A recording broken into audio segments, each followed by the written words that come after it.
I'm Aryeh Schwartz, and welcome to the Winsidr Show, where it's all about the W. We did it. We made it to the All-Star break. With the fun and celebrations that are about to begin in Chicago, we want to reflect on the season that has been played so far. So this episode, the Winsidr All-Star Break Reflections. Let's dive right in.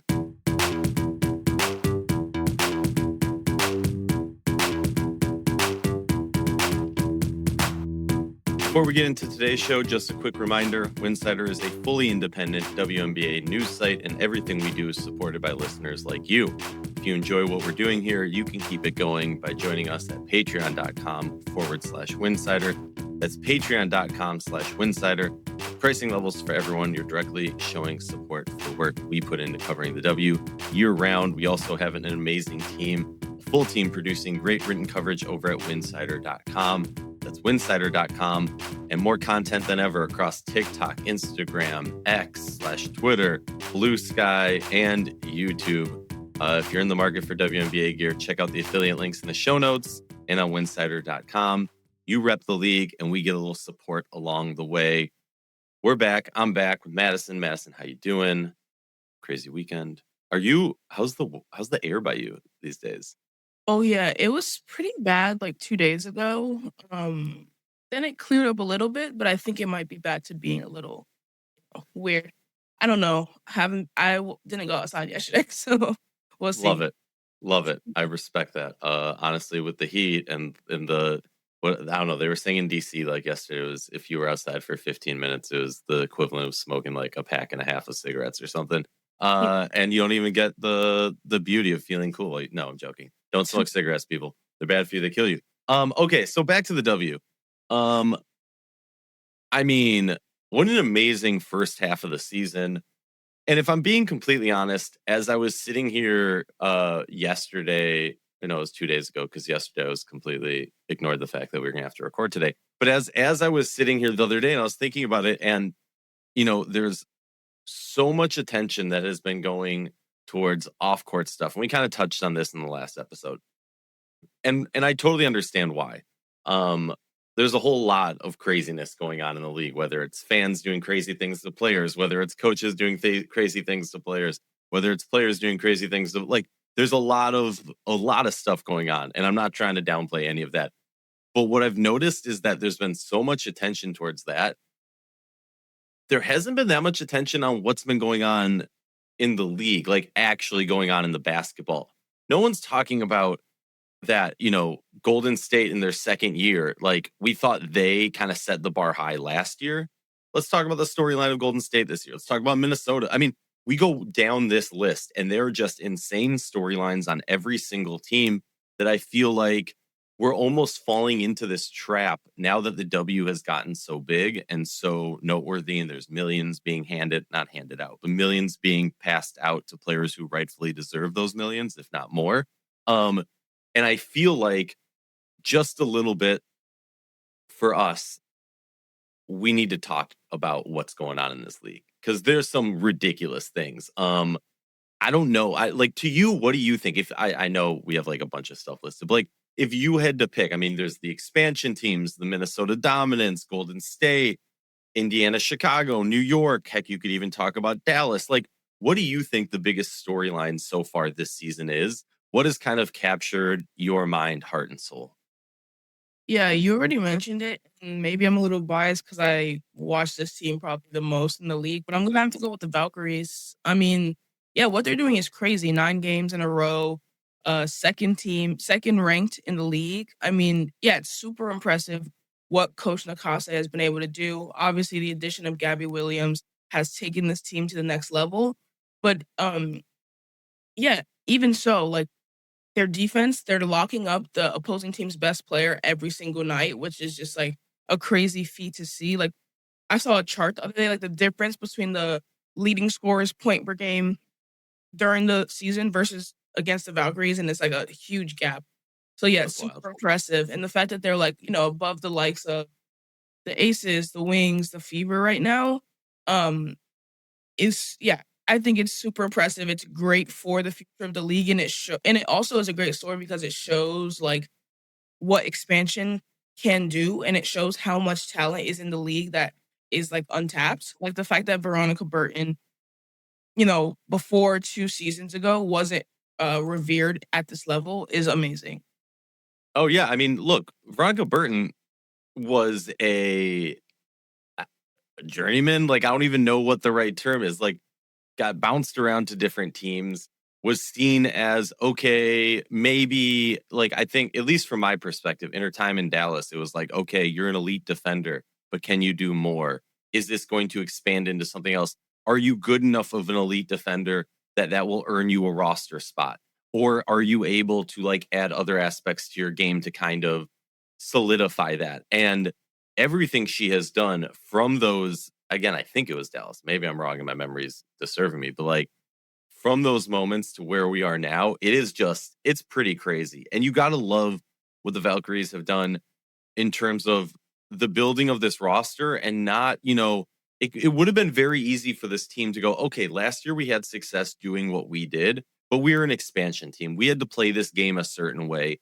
Now that we're kind of established, let's shift what we're doing and take on a more established, typical WNBA team style roster, whatever. And they haven't done that. They've doubled down on what they did. And I believe it was ownership who said they're guaranteeing a championship within 5 years. I was scoffing at that. Granted, I make the same claim. If you were to hire me as the GM, like I have full confidence within 5 years I could win it all. But yeah, just like really, really impressive. And to further what you're saying, we're talking about a 9-game win streak, 9-1 in their last 10. They're 1 game back from Minnesota in first place, and they have a full game lead on third place against Las Vegas. So obviously, biggest storylines. We could also talk about Minnesota's dominance without Nafisa Collier. That's just crazy, wild what they've been able to do. I feel like we've touched on that a lot throughout our episodes because, I'm from Minnesota and they've been the number 1 team. So we naturally, get more attention towards the teams that are doing better because who wants to just like rail on the teams that are struggling? But honestly, like if we're talking about not positive storylines of the season that should be or have been taking the reins, we got to say New York. New York is sitting at 7th place right now. Who would have thought going into the season, adding Satu, I should clarify because, but making the additions they made this offseason, the stacked roster they have. Look, there's been legitimate concerns or questions raised on social media in talking circles about you moved on from Sandy for this. I saw this crazy detailed rant about how Jonathan Cole needs to be the head that rolls for this. I think I would push back a little bit on that. I focus more on the coaching necessarily than the GM because you look at this roster and how good it is. And it's kind of the coach's job to take that roster and, juice the fruit. I don't know what the proper term is, to get the best out of the players that are on the roster. And then, I mean, we could also look at LA. We could look at Chicago, 2 teams that went all in and are sitting outside of the playoffs as we sit. And of course, the Phoenix Mercury sitting at 8-18 on a 5-game lose streak in 13th place out of 15. Just shocking when they were just in the finals. I guess for you, when you look at LA, Chicago, and Phoenix and New York, which one stands out like as the biggest storyline, obviously in a negative way, that has like surprised you, I guess, or kind of, it's hard because I think like, I don't know about you, and feel free to correct me on this, but when sometimes I look at things and I'm like, okay, this is where I thought was going to happen, but like, I'm not shocked to see this. Or like, where's your mind on those situations? Yeah, I feel like that's kind of how I feel about Chicago, just because, like, first of all, I mean, yeah, it's been happening for a while. I do think, and then obviously, like with Rukia being out, like I don't think that that's definitely not the only issue, but like I'll give them that. Like that can be the cop out, I guess. With the Mercury, yeah, it definitely is shocking. I guess you could say like they lost Satu. Um, but I mean, yeah, to drop from being in the finals to this when you basically have the same team is is really shocking. I would say for me, the 2 most shocking ones would be the Sparks and the Liberty.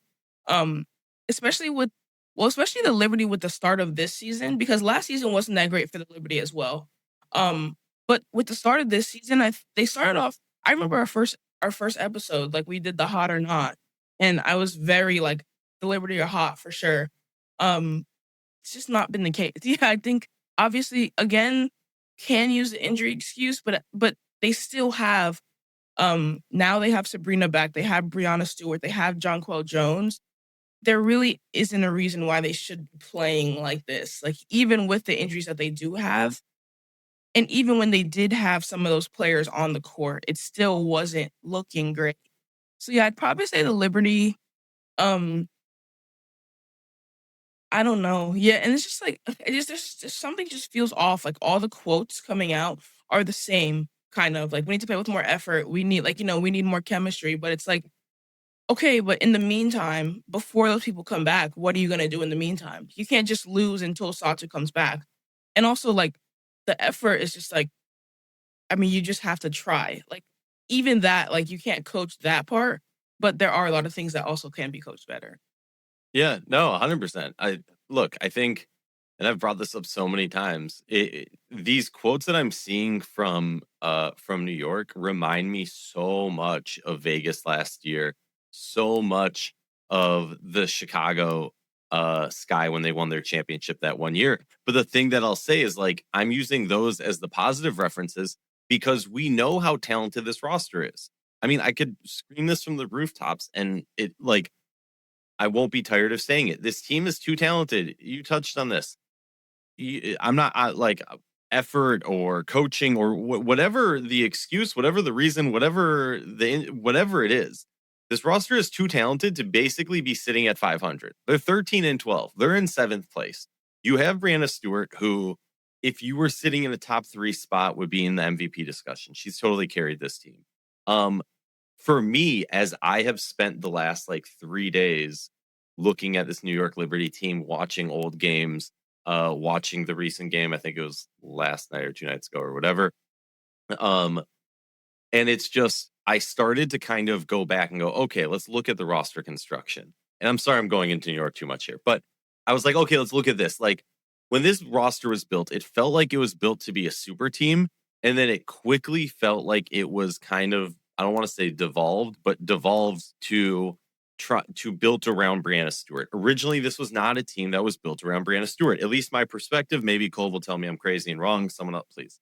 And it slowly felt like when reality set in of how this roster was playing, what they were doing, what the problems were, it became a team that was built around Brianna Stewart. So if you've become a team that's built around Brianna Stewart, then I start to look at teams that had success with Brianna Stewart. And it feels like, and we've touched on this, they're not fitting JJ into those roles specifically properly.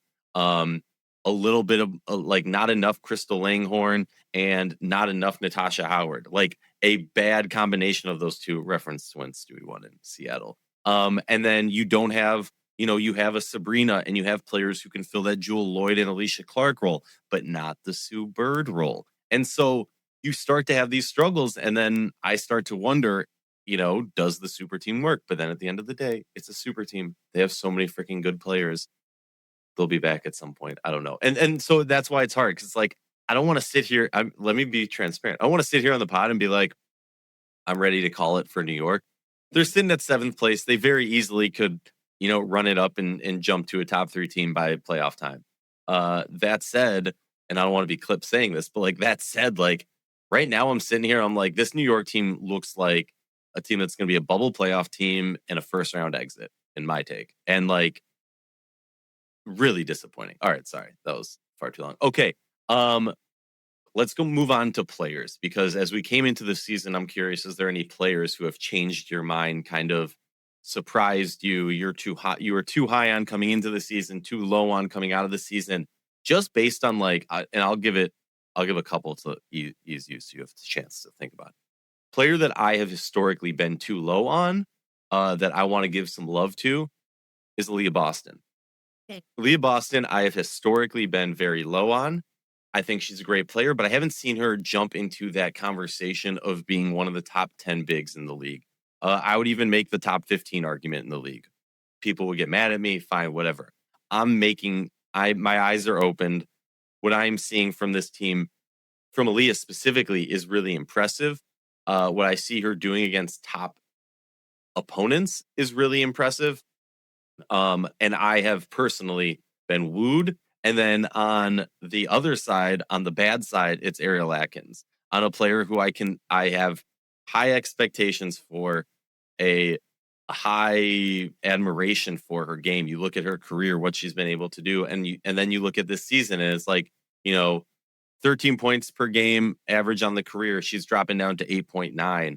Um, Essentially, every stat of hers has dropped. Rebounds per game, assists have stayed average, steals are right around the same.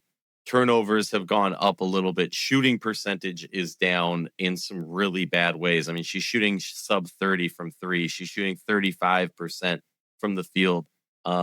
Still 96 from the free throw line. But Atkins is the player that I'm looking at that I'm like, okay, I'm disappointed that you're not living up to my expectations for you. When you think about like too high, too low, what's on your mind? Yeah, I think the player that I was a little too low on starting the season was AZ Fudd. I was never that low on her. Like, she was the number one seed. Obviously, she was a great in college. I expected great things from her. But I think I mean, obviously, I think the beginning of the year with her not starting kind of, I think a lot of people, probably me included, were a bit reactionary to that. But I also just, like, in general, the level of her defense has been amazing, and I didn't really expect her to be that high up. So yeah, it's not really like I was ever low on her per se, but I do think she is exceeding my expectations by a decent amount. Um, yeah, and then I would say too high on. I mean, not to get back on the Liberty, and I hate to say this, but I think Maureen Johannes just a little bit. I think at the beginning of the season, I thought that she was like a legitimate sixth player of the year candidate. You know, she was playing very well.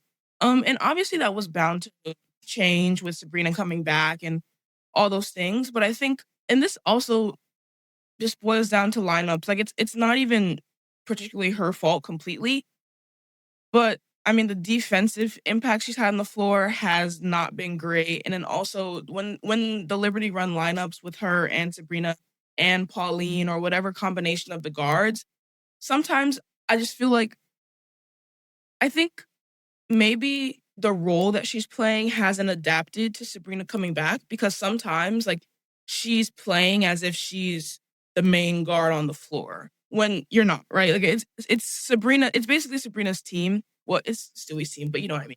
So yeah, I think just the Liberty still have to figure out the roles and the chemistry, as they've been saying. So I would say probably MJ, but I still think she's great, obviously.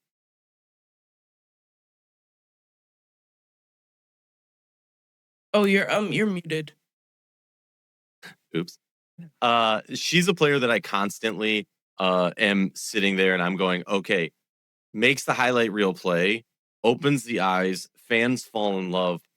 But when you start to study it a little bit deeper, she's a role player and she has to fit that role properly. Um, so yeah, just my take on it. Some other players that I think fair to say maybe universally too high on coming into the season. Alana Smith really struggled. Yes, there's been injuries, but has struggled mightily. Aryeh, another player who numbers have dropped. Some could say that's a good thing that she's not, that lead player, that star player, that success. I would say we should expand on that, do a whole episode on Dallas and maybe why they should be searching for a pre-trade deadline move, because I don't think she is needed for the success of this team from what we're seeing so far. Just my take. Jewel Lloyd, another player who I think of recent, maybe we've grown to accept that we were a little bit too high on her. Of recent play, career accomplishments, historically great player. We're talking about right now going into the season has not lived up to it. We could say Kennedy Carter too if you want, but for other reasons. And then players maybe people were a little bit too low on. K-Mac she's on like a 6-7 game heater where she scored 20 plus. Only had one other moment in her career where she had 3 games of 20 plus in a row. Jessica Shepard, obviously some love for Veronica Burton. We touched on her earlier. And a player who statistically, I would say maybe percentage wise isn't doing the growth that I would like to see.